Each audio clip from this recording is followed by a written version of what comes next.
Hello guys, girls and non-binary pals. Welcome to the third day of the Women's Month webinar.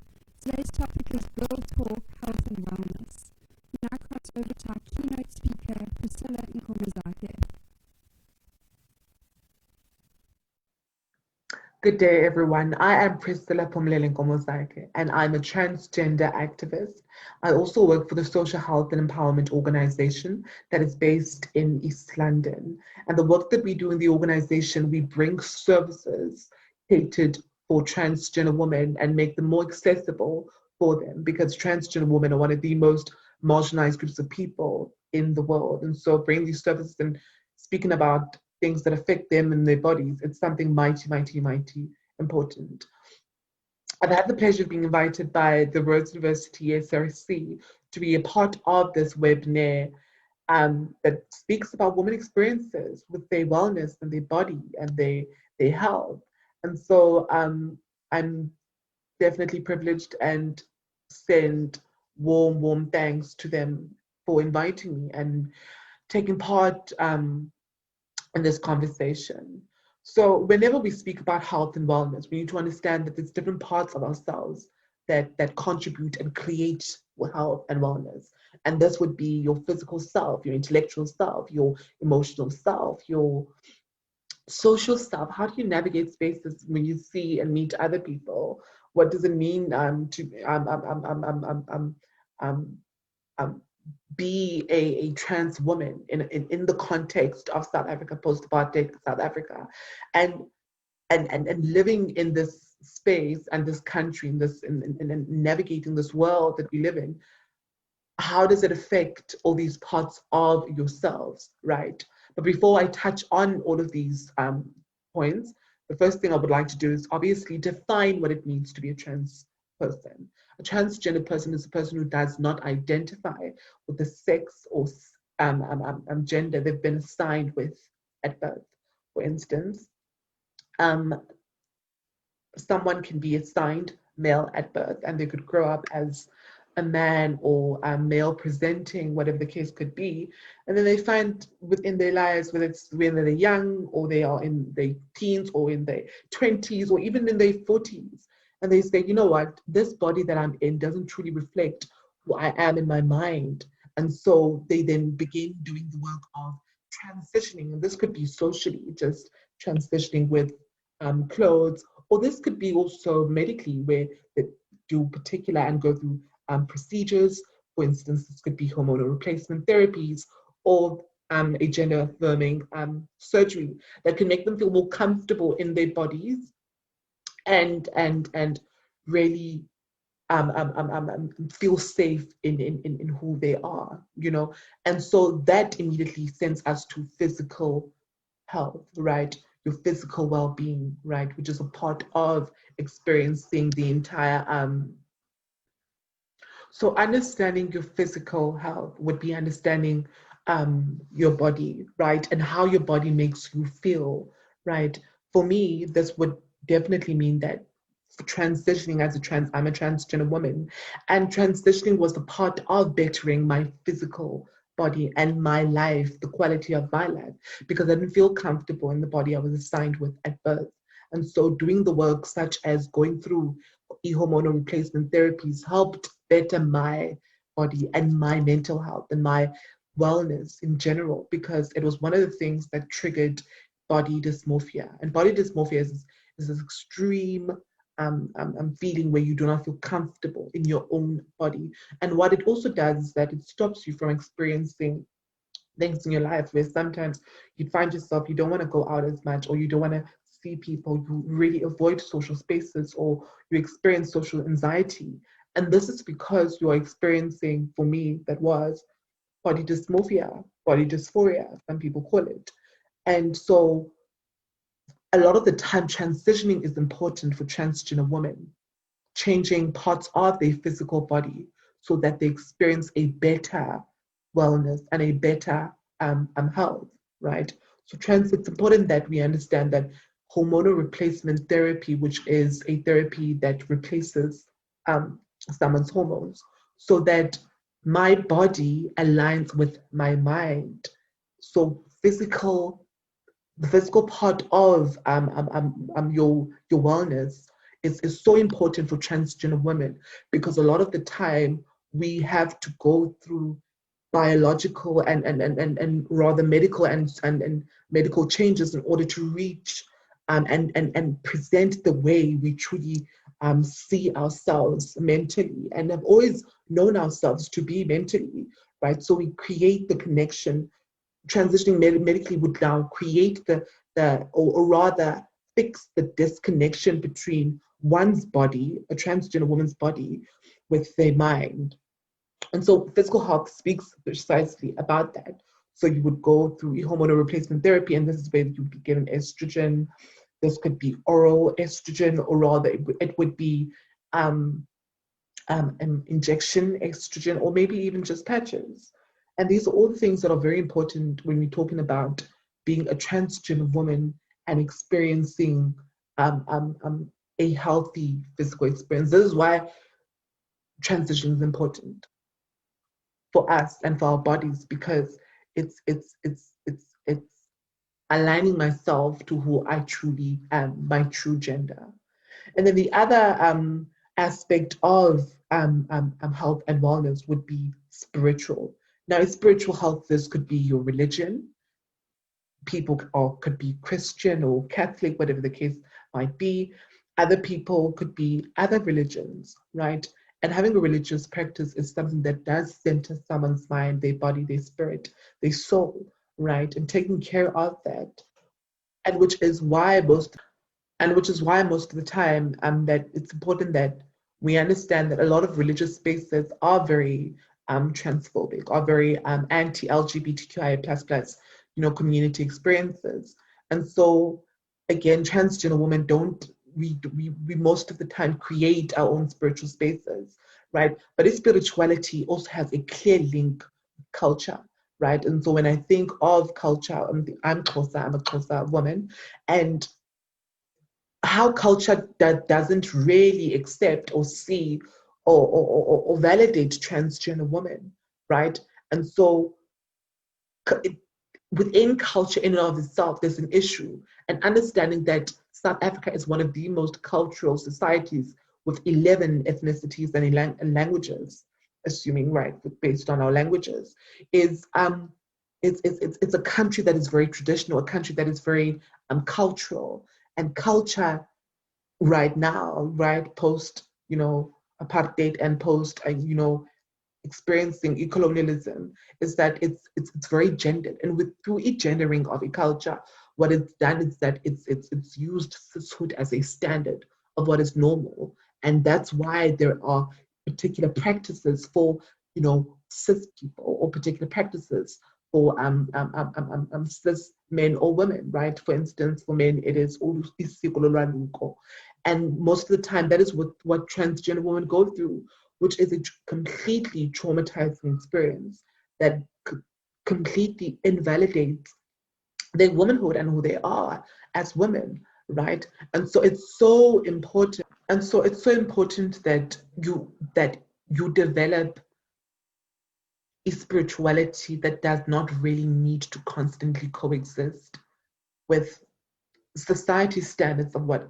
culture is, what religion should be. And it's so important that we constantly redefine these things for ourselves as women, especially as transgender women, because there are not a lot of spaces that allow us to exist and allow us to be completely free and liberated and exercise our wellness and reach, so that it reaches its highest level. That's something I always speak about, is that we need to really find a space, and we really need to create room for changes within culture, because it excludes a lot of people. But not only that, culture is used as a tool to delegitimize and to violate and to normalize excruciating and violating transgender women and other people who are part of the LGBTQIA++ community, right? One of the things that particular author said, which I don't really agree with because of their politics, but she makes a very interesting quote where she's like, We need to stop treating culture like it's something that was there before life, and something that was there, as if it was not created by us. We create culture, and we are the people that define culture as well. It's dependent on us, and so it's important that we constantly remind that of ourselves, because violence is not done, by culture, right?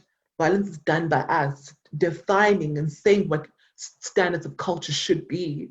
And so culture should and can change so that it's better, that it legitimizes, it humanizes, it respects every single person. Every single person.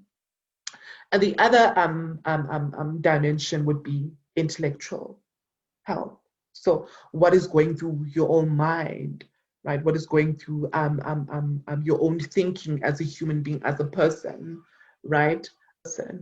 Which is why it's so important that we have education that is centered around, in schools even, teaching children and people and adults and just society at large about LGBT education in high schools, having gender talks and gender workshops within high schools. There's an entire life skills program that is assigned and given to primary school children, and there is an entire life orientation subject that is given to children. Why are those curriculums not formulated, and why are those curriculums not inclusive of LGBT conversations, of sex and rape, of gender studies?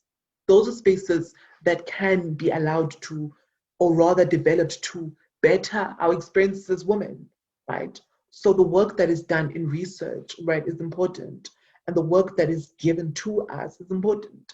That it's work that is real, relatable, authentic, and that it's there to constantly protect us, right?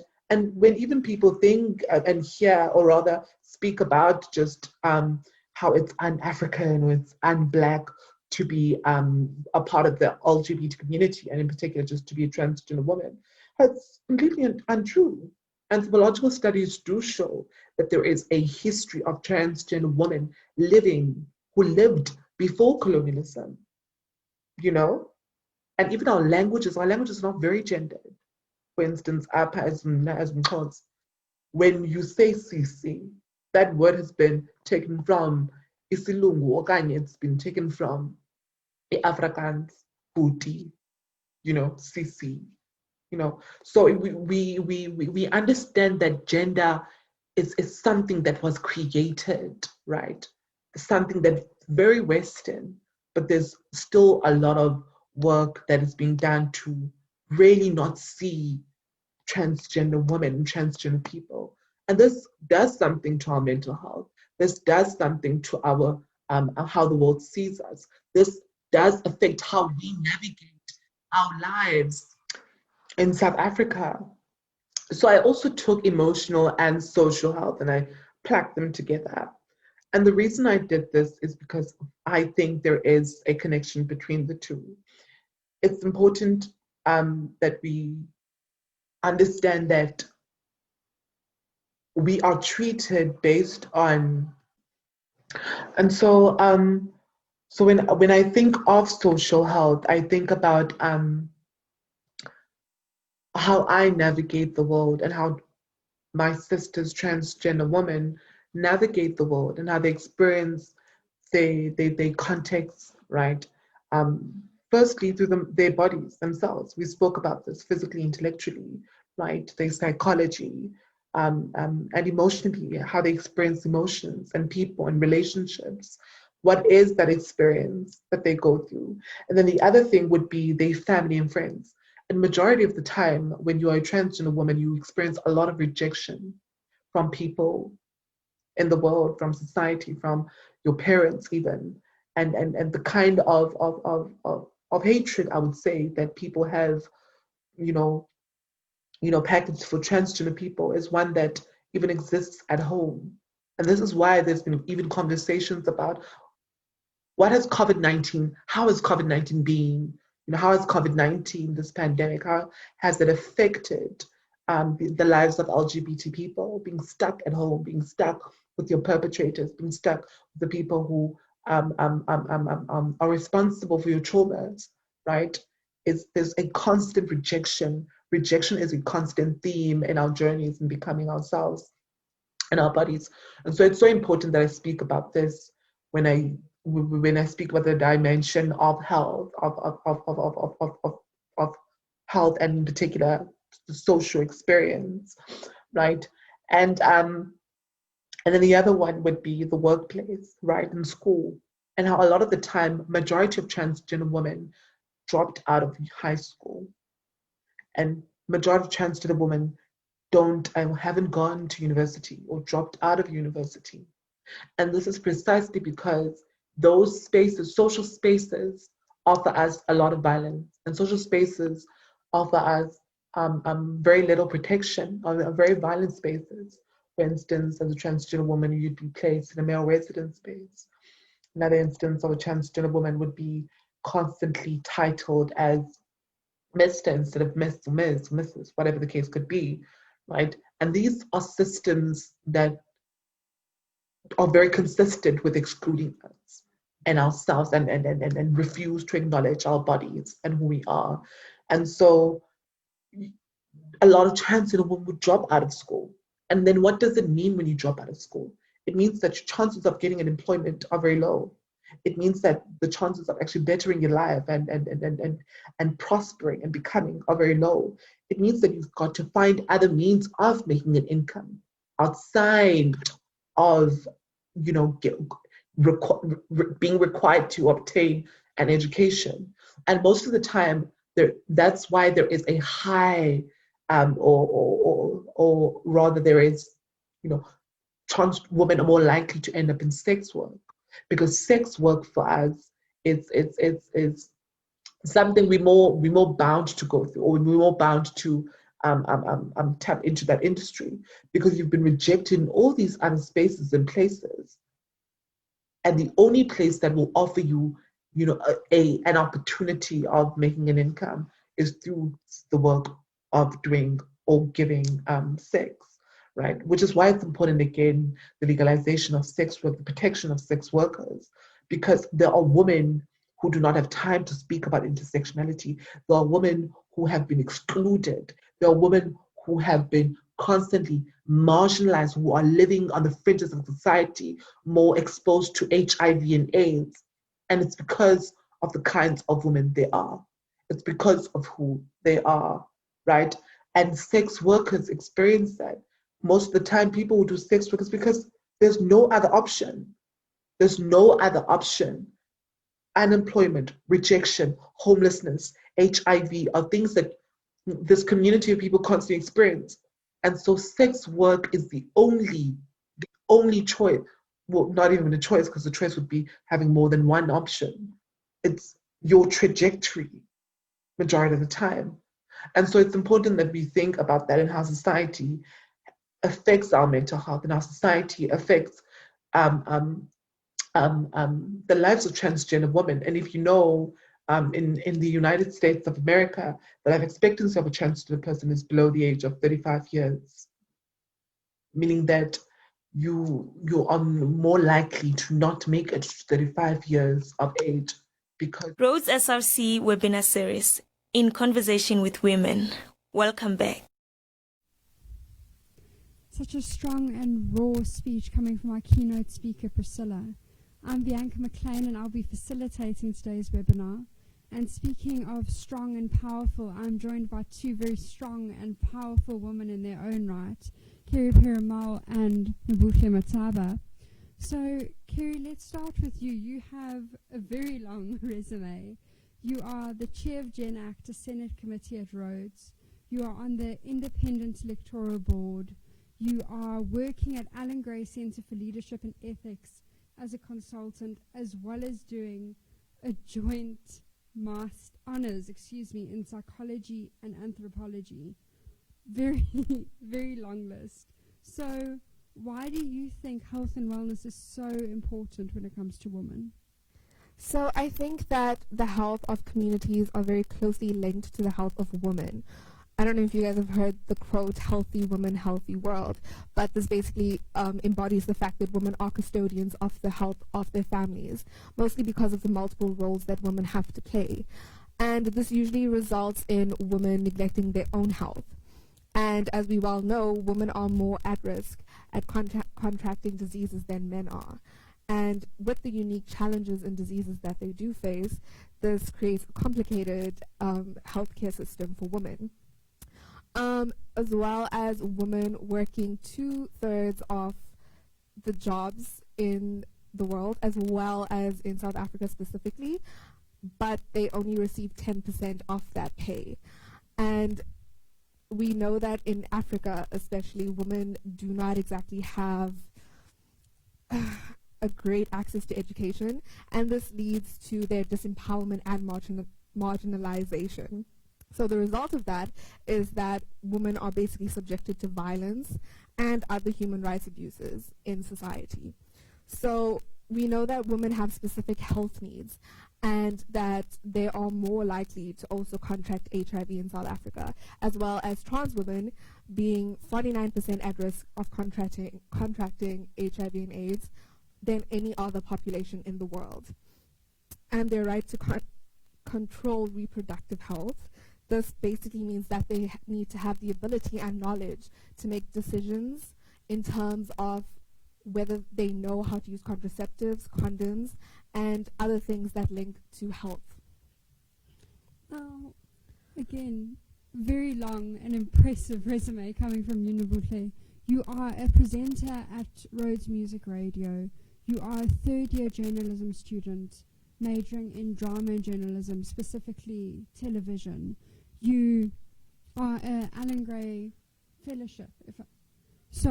And you run a successful YouTube channel. How could I forget that? So you yourself are also so busy. How do you balance your mental, physical, emotional health as such a busy woman?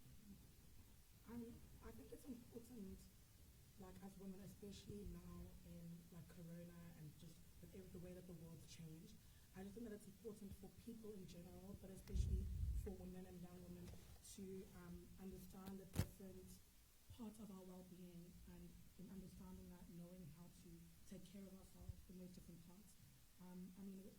Talking about well-being, there's our physical well-being, our emotional well-being, our social well-being, our spiritual well-being, and finding the balance is very difficult. I think even just being like a student, but there's things that you can actually do to make sure that you can keep that balance going. And I think that we forget that we have to work hard on all of these sectors to be able to have a balance, you know.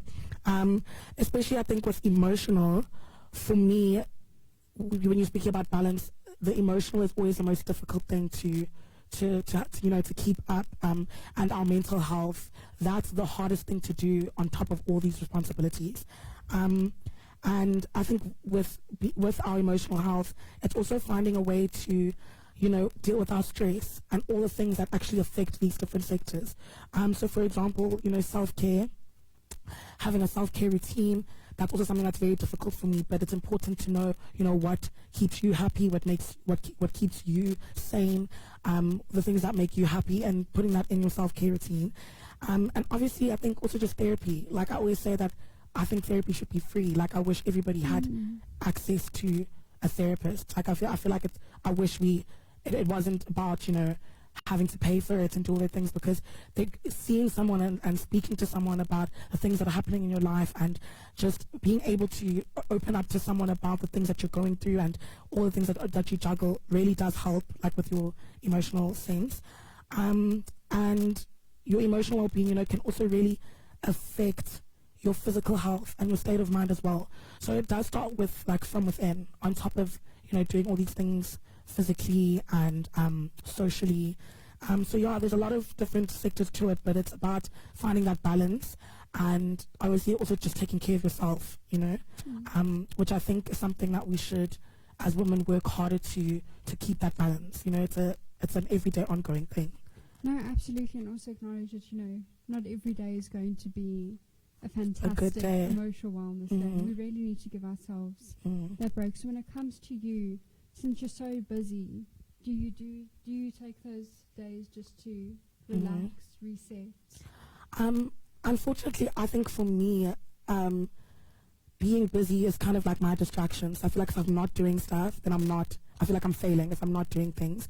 So I actually don't take those breaks, which is something that's important as well, which is something that I'm also trying to put in my self-care routine, is having a time and a place to not be busy, to not be doing so much. So I think it's just about putting it in your routine as well. And then for you, Keri, how did you find yourself seeking leadership when it comes to health and wellness? I think it goes back to my family, my experiences, and my community as well. Being a colored woman from Durban, it's you have quite a lot of experiences, very interesting experiences, and you see how gender-based violence is so rampant in South Africa, and how it's just shoved under the rug, and how women actually have internalized patriarchy and take the decision to not complete studies because of this. So I think when I look at family especially, I said I wanted to make that little change, even if it was just a drop in the ocean, but that change to me means a lot. Absolutely. For those listening, if you would like to send us some questions on WhatsApp, the number is 068 051 8784. That's 068 051 8784.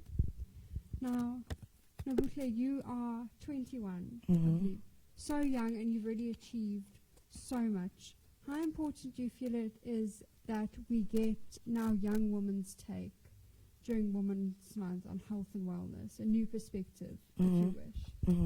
So you're saying how do you why do I feel think it's important to get a young woman's perspective, as in someone who's 21 and you've achieved so much? Do you feel it's important to now get the younger generation's perspective when it comes to on health and wellness? Yes, definitely. And I also think it's very important, more so for young women, because I also think that in society, from my perspective, we're not taught as girls, as young women, we're not taught enough about our wellness and about everything. I mean, I was talking to a friend the other day, and we were speaking about even just girls' sexual relationships. How girls are not taught the same things about sex as boys are. We're actually not taught about it. Most people learn about that stuff from experience or from having to do it first, So I think with girls, we're not taught enough about our mental health and our well-being. There's a lot of expectations of what we should be or what we shouldn't, and it does vary from different communities. I mean, I know that it's affected a lot by culture as well, and the home that you come from and religion and all those things. But I think that in general, young girls are not taught enough about our wellness or about how to take care of ourselves, and there's a lot of myths that we told as well, a lot of lies that we're told about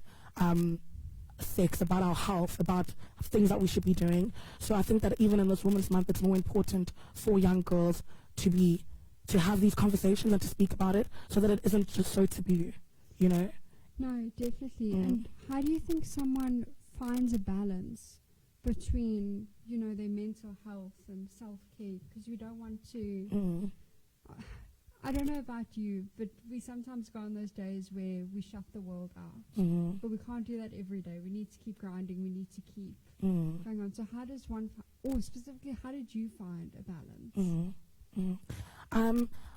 On that note, it's similar to actually the question you asked before. I think educating ourselves about these small things. For me, mental health was never really a conversation in my household.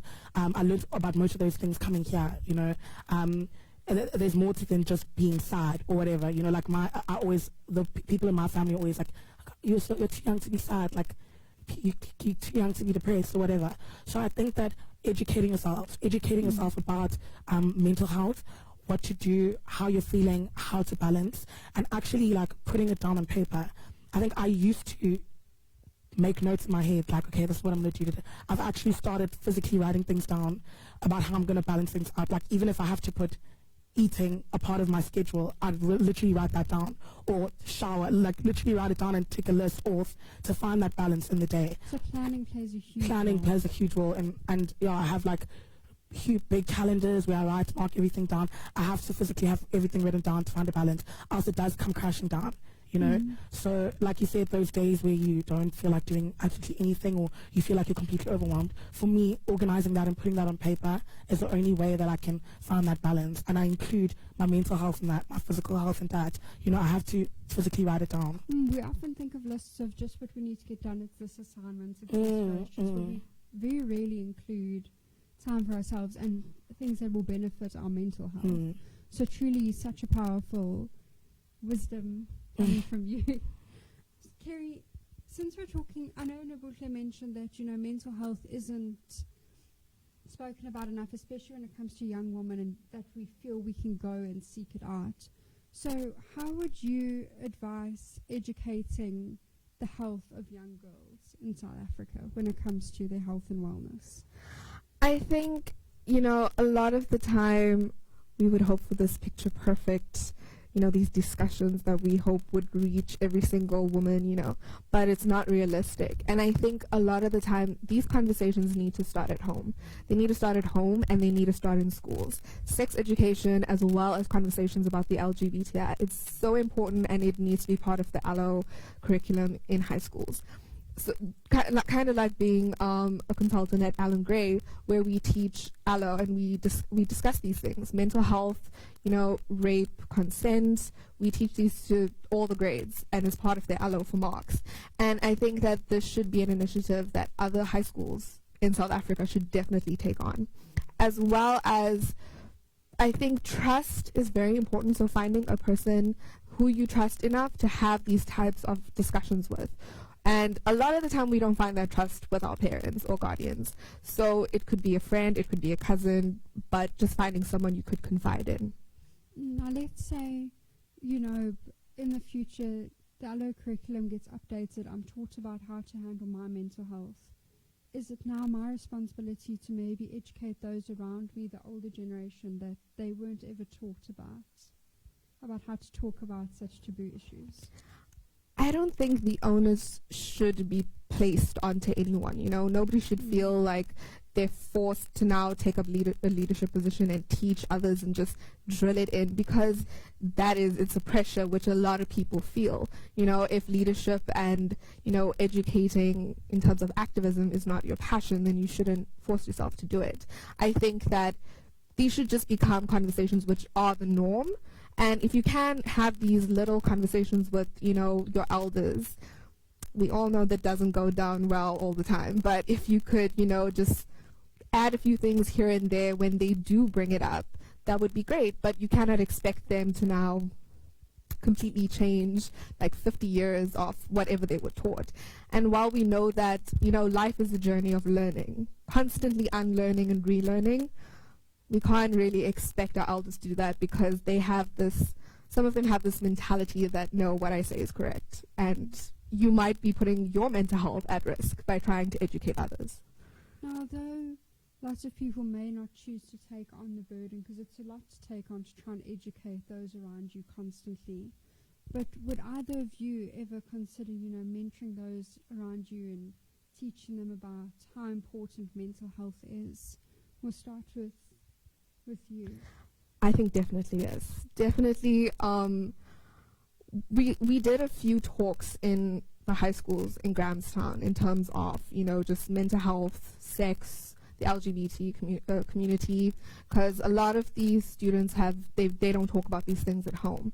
And I find that a lot of them actually just, you know, need that person who they can relate to, who they can speak to, and is, you know, close within age. So yes, definitely for me, that's something that I find passionate. And with you, Nobuhle, you mentioned, you know, being told, oh, but you're too young to feel like this.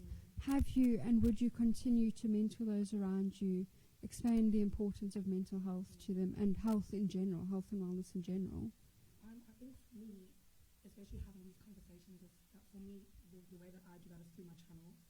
So I try to, in the different topics of my channel, if we have any, you know, if I'm filming content, I always like to have these conversations that people are afraid to have as a way to reach out to people that could possibly relate. And I think that I did that because as much as it's very different to it's very different to the natural essence of what YouTube is in South Africa. You know, people usually have beauty content and all that kind of stuff, but I tried to take, you know, like a different angle in doing that so that I could hopefully inspire people to have these conversations, or so that people can watch my videos and relate, you know, or put in the comment section, and it's done that. It has already, with some of my videos or some of the things that I do talk about, it has generated conversation and allowed people to you know, join in on that conversation, or to reflect on those kinds of things like we were just talking about now, in a way that you know, they can't, to like she was just saying, to their parents or to people that they grew up with, you know. So yeah, that's how I try to do that. So definitely. And I know there was a lot of pushback a few years ago to, you know, people talking about taboo topics on the internet. But do you feel that when it comes to taboo topics, where people turn is the internet, and specifically YouTube? You know, Google the YouTube video to find out instead of. So would you feel it's important to have these discussions not only in person but online for the wider community? Yeah, definitely. I think also, especially for younger girls and younger people, because you can only just go onto the internet because you feel like, okay, you're too young to ask someone, or you're embarrassed or afraid to speak about certain things. So I think it's nice that you can now actually Google and you can just, it can just be you and on the computer. Like, no one has to know what you're looking at. So I think that that's very important, and it's nice. I guess it's better that with this new generation we have those kind of platforms where we can look up these things, you know, and learn for ourselves. And that would be probably the better route than to speak to someone about it if you don't want to have those taboo conversations. No, absolutely, absolutely. And I know you mentioned sex education. So there's been a big debate, you know, sex education should be taught in schools. It's not the parents' responsibility, or sex education should be kept out of schools. It should be a conversation you have at home in private. So where do you stand on this issue? I think it's both, you know. You cannot expect just educators or the parents to have these types of discussions. It should be 50-50. Parents should be comfortable enough to have these conversations with their children, and consent is something that they should be teaching them from a very young age. And it doesn't have to be consent in terms of sexual activities either. It could be as simple as, if you don't want to give a hug, that's completely fine. You know, it starts with the little things. And, you know, this is why especially you see that children will say things to teachers, and sometimes you're not sure whether, is she saying what I think she's saying? Should I? And so, you know, like, children should feel comfortable enough to talk about these things. So sex education is something that should definitely be a part of the curriculum, as well as parents having these discussions with their children. No, absolutely. And sorry to interrupt, and I think the reason parents feel like they don't want to do that is because they feel like they're encouraging it. So I don't know, like, I've spoken to a lot of my friends or whatever, and asked them about, you know, how were you ever taught anything about from home? And they're like, no, I think our parents are afraid that they're going to encourage us, you know, to do it instead of having that conversation. So it's also just that fine line between understanding that. No, absolutely, absolutely. When it comes to very taboo topics, I feel like as South Africans in general, we tend to shy away from them. We'd rather someone else take on the responsibility. If you have just tuned in, this is the third day of the Women's Webinar. The topic today is Girls Talk Health and Wellness. You're here with me, Bianca McLean. I'm facilitating, and we have Keri and Nobuhle, two very strong women in their own right, definitely shedding some pearls and wisdom here for us. So on the topic of education in schools, Nobuhle, when did you first discover the mental and emotional aspect of your health? Because I feel like a lot of the times it's discovered unhealthily where you get to that breaking point. So when did you first realize that it wasn't just about the physical, that there was other aspects? Honestly, I think in my first year, so only literally when I came here did I realize, you know, I remember saying that the first week of coming to varsity is so difficult because it's literally just you and your thoughts. Like, when my mom left and I was like in my room, I was like, okay, like, I have to take control. Like, it's up to me. Like, I make the rules, you know. And I was like, okay. So I think it was only when I started at varsity I had to actually think about how things were affecting me, and it was only unfortunately through triggers. Like I'd be triggered by something, and then I'm like, okay, I need to, actually work on my mental health and my emotional health to be able to reach my goals and to do the things that I want to do. So, like I said, I'd wish that I had figured it out before or discovered it before coming to varsity, but only through educating myself and realizing the triggers did I, learn about that. So I didn't know anything about it before. No, definitely. If you, the viewer, do have any questions for either of our guests, please just send us a WhatsApp on 068 051 8784. That's 068 051 8784. Now, you mentioned, first year being alone, and you started your YouTube channel here at Rhodes. Yeah, I did. Or was that when you started really giving the attention to the YouTube channel that needed? Yeah. So, what inspired you to make your YouTube channel? You're here, you're at university. What was the inspiration around making a YouTube channel that really deals with these taboo topics? I mean, I think I was, like I said, I was looking at, when you look at like the YouTube trend in South Africa, a lot of South Africans just do a lot of beauty content. And so I just had so much to say. I would always sit around and have conversations with my sister or my friends, and I was like, I wish there's other people that could listen to this. Like, I want to know what people think about this. And all the time when we were together, I was having all these conversations about these taboo topics and about, everything from every aspect. And I thought about it, and that's when I was like, I want to create a platform, or at least put out my voice and chop about these things and have these conversations, and see what other people think. And I kind of, it was spontaneous. I didn't really expect anything from it. And I had fun creating content. I also studied television, so I was learning a lot about like editing and doing these things. And I was like, okay, let me put everything together. And that's basically how it started. Now, both of you, you're not afraid to speak out. You would both consider yourselves feminists and activists. But my question for both of you, how do you balance online activism with mental health, especially in situations where, it's triggering events that take place like bigotry or violence? I think that is a difficult question. But for me specifically, I have an issue where I don't switch off. I can't, especially if there is something big happening. So if there's a protest situation in South Africa or whatever it is, and online, on Facebook, wherever, you see a whole lot of people making comments, and I just feel the need to say something, especially if it's an opportunity where I can educate someone, I will.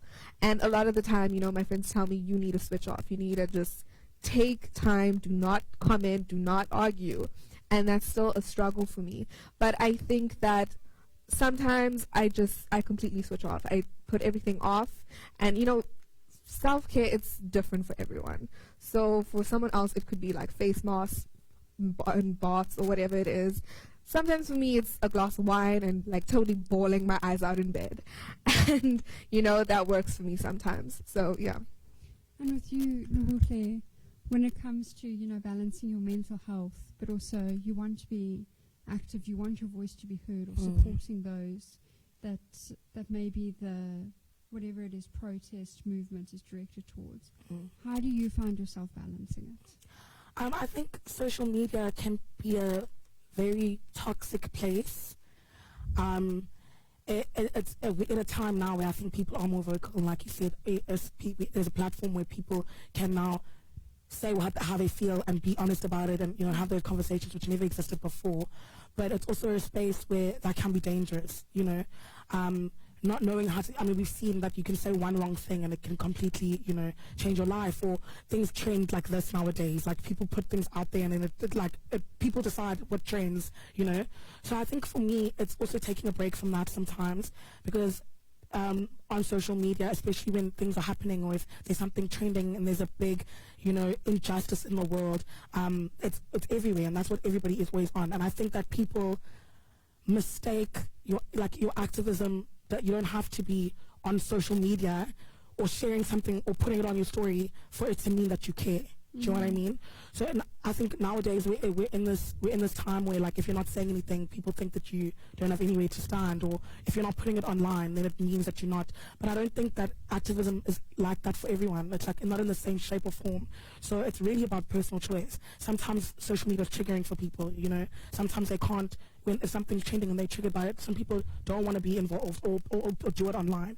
So activism is very selective to you, and I think that finding that balance is what you're comfortable with. So I'm also like you, like I don't care, I share it, I put it on social media, I'm that person who's speaking, I'll quote tweet something, you know, but not all the time. Sometimes I'll just not say anything about it or take a break from it for a bit if it's, you know, getting too much. So it's about being comfortable with it, and it's your own preference, you know, how to balance that activism and on social media and being online. No, definitely, especially when a movement just hits a bit too close. Yeah. It's a lot to take in. Especially this month. I mean, it's so bittersweet in South Africa that Women's Month is a celebration of women, but it seems like when August comes, it heightens, you know. It's like the men in South Africa are trying to show off, like it gets even worse.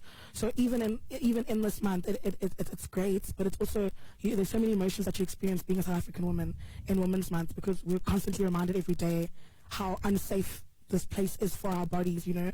So it was on the social media thing, it was especially difficult this month because we're celebrating women, but then there's always at the end of the stick, and we're dealing with that every day. So yeah, it was especially difficult this month. Like you're trying to balance. I want to post about, you know, Happy Women's Month, and I'm also sharing this news article of this new thing that's come out. So it's almost like a balancing act.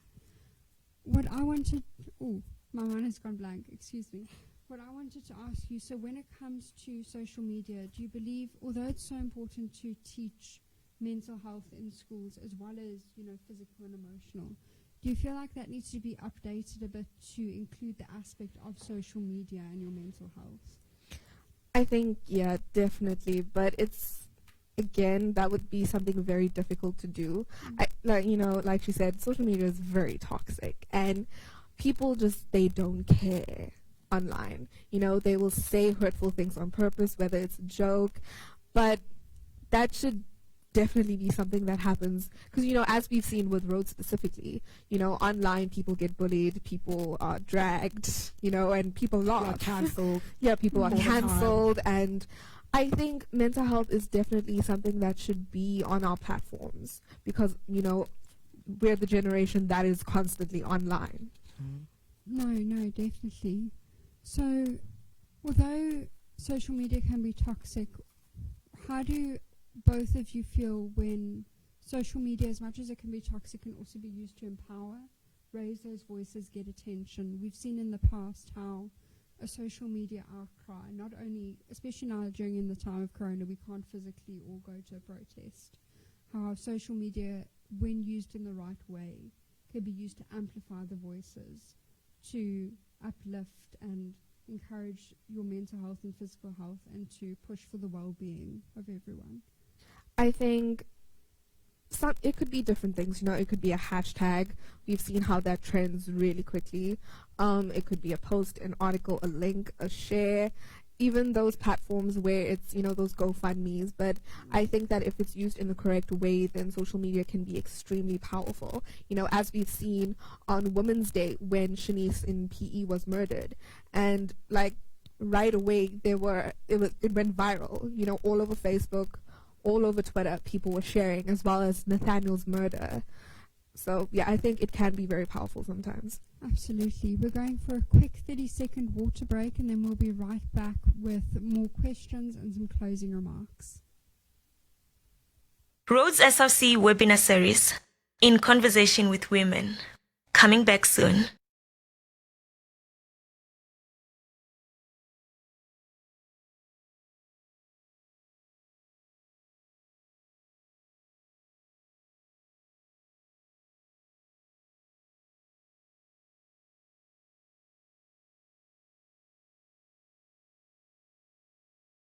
Rhodes SRC webinar series, In Conversation with Women. Welcome back.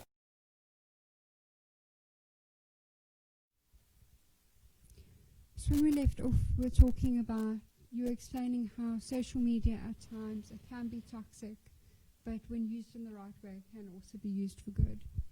Have you, Nobuhle, have you found that in certain ways, although social media can be extremely toxic, you mentioned cancel culture is at the forefront of conversation now. Have you found instances where it's also very beneficial, amplifying voices that may have got lost in the crowd?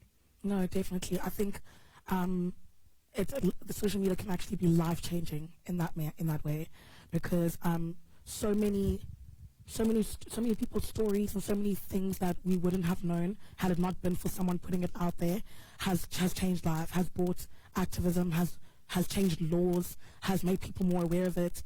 And what I like most about the sense of power that social media has is the sense of togetherness. So the numbers is what makes it that powerful. Once everybody is on it, it can really, really bring change to important issues.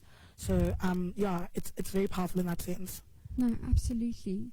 And if we just go back to the most common thought that people have when it comes to health and wellness, going to see a psychologist, seeking help for your own mental health, why do you think there's still such a taboo to go and seek that help when you're truly struggling?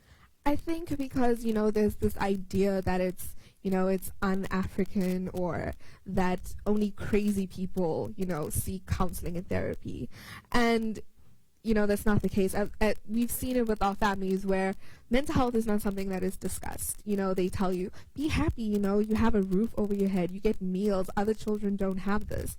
And a lot of the time then you're also silenced because you feel like you're ungrateful, you feel guilty, you're shamed into silence. And I think, again, that begins with unlearning and relearning. And a lot of that times that only happens in high institutions where you're given that freedom to actually talk openly. And also, on the topic of psychology, just like, we have free healthcare, you can go to a government hospital. Do you think that when it comes to psychology, that should also be included? That you can go to a government facility and seek counseling anyway? So what I've seen is that in a few government facilities, they do have counseling, but they are understaffed and they do not have, enough people working. They don't have proper healthcare systems in place. So that again leads back to, poverty and how people are forced to go to private sectors for healthcare. And also with government facilities, you see that people just don't know about it. People in, rural communities do not know that there are places where they can go for free. And as well as that access to that healthcare, it's just not there at all. And with you, how have you found, because you speak very openly about, sometimes how you need to talk to someone, you need to go to therapy, you speak so openly about so many topics. What have you found the reaction to be when you speak so openly about topics that are still so hush-hush? I mean, I think it's always scary because you can have an opinion, but you don't know how people are going to receive that, and not everyone's going to like it, or not everyone might agree, or some people might hate it, but I don't do it for that. I do it because I love to create the content and I love having the conversations. So just reminding myself that it's really not about that. There will be some people there are some people who probably don't like it or don't enjoy it or don't agree or are annoyed by it. But the nice thing is that then you don't have to engage. But I would never allow that to silence me or silence an opinion that I have about something. It's like anything, really, even just in general, in life, the things that you say, you just stand by how you feel and what's important to you about that conversation, and you have it. Now, because you're such a presence on social media, has social media affected your mental health or plays a role in your mental health at all? Yeah, definitely. I think just the general feelings of self-doubt and social media, there's always there's people always doing something, so just comparing yourself, feeling like you're not doing enough. But if I'm ever in that space, then I take a break from, social media, but I think that it does affect us a lot, especially. I mean, there's all sorts of social media platforms now, like Instagram and social media, and like Instagram, Twitter, where you can post pictures of yourself, So it's the general thing of just not allowing it to affect you and how you see yourself. But I think that could be the most toxic thing about social media, is comparing yourself and seeing other people, what other people are doing, comparing that to your own life, But I think if I ever get to that space, you just take a break. No, definitely. I don't think many people want to admit, but it does feel nice when you get a retweet or someone likes your picture. As much as a lot of people, we don't want to admit it, we're not addicted to social media, it does feel nice to get that attention, in the sense that it can boost your mood, a comment from a friend. But definitely, as you said, there's a time and a place, and you can catch yourself. I mean, even the other day, my friend was like, she's like, why do we have an Instagram page? She was like, why? Like, why? And I was like, really, like, it's how it is now. No, it definitely. As much as we don't want to admit it, it does feel nice to just get a little bit of attention, even if it's just a comment from a friend, a like from this guy that you've been stalking. And Keri, when it comes to you, would you say that social media has an impact on your mental health, even a tiny one? Definitely. Yes, definitely. There are days where I just open Instagram or whatever it is, and I'm like, actually, why? Just why? And I just log out, and I'm like, I'm okay. Like, it's fine. And, like you say, I think as well as, that whole thing of getting likes and retweets, it's like, they say that it's because, of narcissism, but also sometimes it just feels nice, to know that people out there think you look great or whatever you're doing is fun. So, yeah. No, definitely. Well, thank you both for being here. It's truly been so insightful. It's been so nice just to talk so openly about a topic that's often, swept under the carpet. We don't really mention it. And thank you so much for everyone that tuned in. This is the last webinar for Women's Month. You can go back and watch the others. We've had so many strong and powerful women discussing a range of topics, so I definitely encourage you to. From me, Busy Bee, goodbye guys, girls, and non-binary pals. I hope you enjoyed.